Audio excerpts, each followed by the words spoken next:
Estamos hablando sobre los 500 años de la Reforma de Martín Lutero, desde aquel 31 de octubre de 1517. Hemos hablado sobre los antecedentes, hemos hablado sobre el curso de la Reforma y ahora vamos a hablar sobre las consecuencias de la Reforma de Martín Lutero. No hay duda, la Reforma del siglo XVI produjo importantes cambios en casi todos los aspectos de la vida social, política, económica de Europa. Entre ellos, la separación de la Iglesia del Estado, la alfabetización y el fomento de la educación, tema muy importante, el desarrollo económico de los países de Europa, básicamente, y también la mayor dignidad que aportó la Reforma a las clases más humildes. Fundamentalmente, de todos modos, la Reforma fue un movimiento religioso y el propósito de los reformadores era fundamentalmente devolver al Evangelio su claridad redentora, que había estado asfixiada por una maraña de conceptos, de ritos, de ceremonias, de exigencias, de distorsiones acumuladas a lo largo de los siglos, particularmente en los tiempos de la oscura Edad Media. Pero las principales consecuencias de la Reforma, de todos modos, fueron la ruptura con la Iglesia romana y la pérdida del poder del papado corrupto. La pérdida del poder del papado corrupto, porque en realidad la Reforma lo que hizo fue sacar a la luz toda esa historia negra de lujos, de corrupción y de distorsión de las grandes verdades de la fe. Otro de los grandes asuntos que apuntó la Reforma fue el lugar de la mujer en la sociedad. Después de siglos de postergación, la Reforma presentó una visión radicalmente distinta. Le dio a la mujer la dignidad en su tarea femenina, tantas veces menospreciada por los hombres, pero que, fíjese, Lutero dijo que sobrepasaba aún al ascetismo de los monjes y de las monjas de los conventos. Por otra parte, también propició la participación de la mujer en el culto, en el canto y también en el ministerio de las iglesias. Pero claro, lo más importante de la Reforma, lo más trascendente de la Reforma fue la difusión de la Biblia y con ella la libre interpretación de las Sagradas Escrituras sin intervención de las autoridades de la Iglesia romana. El Evangelio que iluminó las almas, millones de almas, en medio de la oscuridad romana y luego, consecuentemente, el crecimiento de la fe evangélica. No obstante lo cual, después de la Reforma subsistieron una cantidad de errores en la teología luterana, como por ejemplo el bautismo infantil, el conservar un bautismo que la palabra de Dios, las Sagradas Escrituras, no avala en ningún pasaje. Lo que también se llamó la doctrina de la consubstanciación. La Iglesia romana hablaba de la transubstanciación, es decir, que el pan y el vino en la cena del Señor se convertían, en la misa, se convertían en el cuerpo y la sangre del Señor Jesucristo. El Lutero hablaba de la consubstanciación, es decir, la presencia de Cristo, decía, en, con, bajo, alrededor de y tras el pan y el vino. Es decir, un complemento, consubstanciación. Acompañaba el simbolismo que está en la palabra de Dios con la presencia del cuerpo y la sangre de Cristo. Otro de los asuntos fue el vicariato sacerdotal, es decir, la intermediación de un sacerdote entre Dios y los hombres. La consecuencia de la Reforma, naturalmente, la respuesta a la Reforma fue la contrarreforma católica. La Iglesia Católica trató de impedir el avance de la religión protestante en Europa y las colonias europeas en América. Y un ejemplo de esto fue la reactivación de lo que se llamó el Tribunal de la Inquisición del Santo Oficio. El Tribunal de la Inquisición fue una de las peores cosas que presentó el romanismo. Bajo la Inquisición, murieron en las piras de fuego, en las cárceles, en las torturas, en el potro vil y en tantas otras torturas. Miles de cristianos con una fe cierta en el Señor Jesucristo. Pero además de eso, el Santo Oficio se ocupó de la publicación de una lista, de listas negras, de libros prohibidos para la lectura de los católicos. Triste historia. Déjeme hablarle un poquito de los otros reformadores también, aparte de Martín Lutero. Hablemos de Juan Calvino. ¿Quién no conoce a Juan Calvino? 1509-1564, con Lutero seguramente los más grandes teólogos de la Reforma.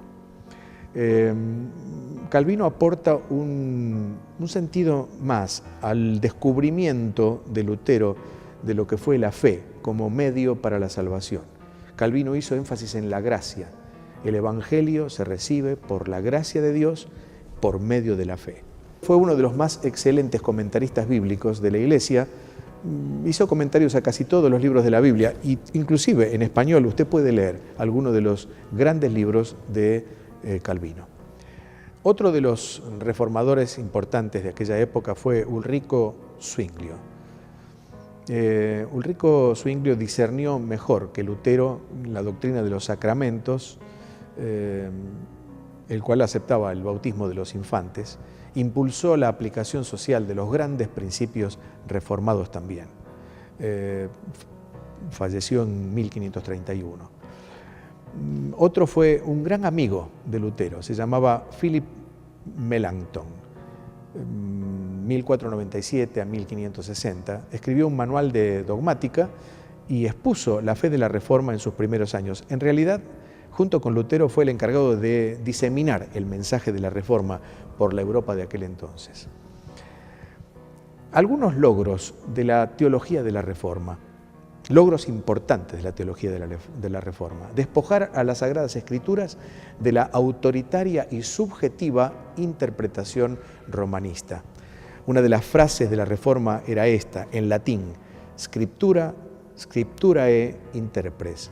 Esto quiere decir, y es muy importante, un principio hermenéutico de primer orden: el mejor intérprete de la Escritura es la misma Escritura. Otro de los avances, de los logros, fue la aplicación directa y gratuita de la obra expiatoria de Cristo sin necesidad de méritos o satisfacciones ante Dios. El libre acceso a Dios sin intermediarios como un sacerdote o la misma iglesia. Y también, fíjese, un movimiento de apoyo al matrimonio sacerdotal dentro de muchas corrientes cristianas, y esto impulsado por su casamiento con Catalina de Bora en el año 1525. Hay 5 solas de la Reforma, muy interesantes y muy profundas cada una de ellas, que las vamos solamente a recitar. Como lema de la Reforma, Lutero y aquellos que le acompañaron hablaban de sola Escritura, es decir, solo la Biblia. Hablaban de sola gratia, sola gracia de Dios. Hablaban de sola fide, la sola fe en el Señor. Hablaban de solus Christus, Él, el Salvador, el único mediador entre Dios y los hombres. Y finalmente decían, soli Deo gloria, solamente Dios es digno de recibir la gloria. 5 bases de lo que fue la Reforma tan importante. Pero déjeme hablar ahora un poco de lo que es la Biblia en español, para tener la idea, el conocimiento de lo que es la Biblia en nuestro idioma. 21 años después que Lutero tradujera el Nuevo Testamento al alemán, aparece el Nuevo Testamento de Francisco de Encinas en el año 1543 en la ciudad de Amberes, en Países Bajos. Después aparece también la Biblia de Ferrara, publicada justamente en la ciudad de Ferrara, en Italia, en el año 1553, una versión hecha por eruditos judíos, probablemente más perfecta en cuanto a lo filológico y a lo exegético, pero con un fuerte énfasis judaico, naturalmente. El Nuevo Testamento de 1556, cuyo traductor fue Juan Pérez de Pineda, escrito en un perfecto romance castellano, una revisión del Nuevo Testamento de Francisco de Encinas.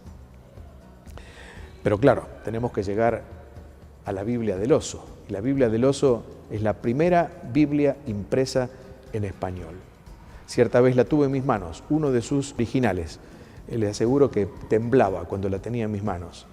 Una Biblia que se editó en Basilea, en Suiza, en el año 1569, traducida por Casiodoro de Reina, que era un religioso del orden de los Jerónimos, convertido al protestantismo, un hombre gran conocedor de los idiomas originales. Trabajó 12 años, nada menos, en su preparación, usando como base el texto masorético, es decir, la versión hebraica de la Biblia, para traducirla al español. Casiodoro de Reina nace en 1520, muere en 1594, es un monje también jerónimo, que al oír las verdades de la Reforma, deja el convento de San Isidoro del Campo, allí en Sevilla, sur de España, y cuando se traslada a Inglaterra fue pastor de protestantes en el exilio. Finalmente sufrió la persecución por la famosa Inquisición. Casiodoro de Reina tuvo enormes dificultades económicas para terminar la traducción de la Biblia. No fue fácil la tarea. Pero al fin se imprimieron 2.600 ejemplares de la llamada Biblia del Oso, porque tenía en la portada un oso con un panal de miel, como hablando de que la Biblia es más dulce que la miel, al decir de las Escrituras. Esta Biblia, la Biblia del Oso, contenía de todos modos los libros apócrifos y luego fue revisada por Cipriano de Valera.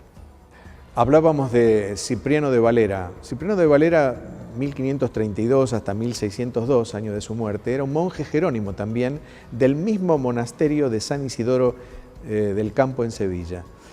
Cipriano de Valera lee el Nuevo Testamento introducido en Sevilla por Julián Hernández, del cual vamos a hablar ahora, y revisa la Biblia de Casiodoro de Reina en el año 1602.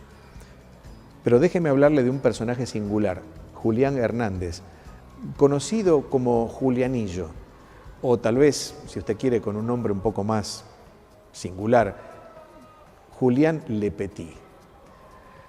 Julián Le Petit, Julianillo, se dijo que era el más activo de todos los reformadores, un hombre muy simple, muy sencillo, que en un momento determinado, disfrazado a causa de la Inquisición justamente, introdujo en España ejemplares del Nuevo Testamento de Pérez de Pineda y los llevó particularmente al convento de San Isidoro del Campo. Julianillo fue descoyuntado y quemado vivo por la Inquisición en Sevilla en el año 1560. Todo su error, todo su delito había sido introducir la palabra de Dios en el convento de San Isidoro. Pero este hombre grande que penetró en España con las Biblias, con la palabra de Dios, mientras era llevado a la pira de fuego, iba cantando una canción que se hizo famosa: vencidos van los frailes, vencidos van, corridos van los lobos, corridos van. Un hombre sencillo, pero que al mismo tiempo fue uno de los factores más importantes de la Reforma en España, del conocimiento de la Biblia y también luego de la difusión de la palabra de Dios para la salvación de millones de almas. Dios no necesita grandes hombres siempre, como Lutero, como Calvino y tantos otros. Dios también usa pequeños hombres, sencillos hombres. El valor no está en los hombres. El valor está en la palabra de Dios, en las Sagradas Escrituras, en la Biblia. También para usted, también para mí, también para el hombre de hoy.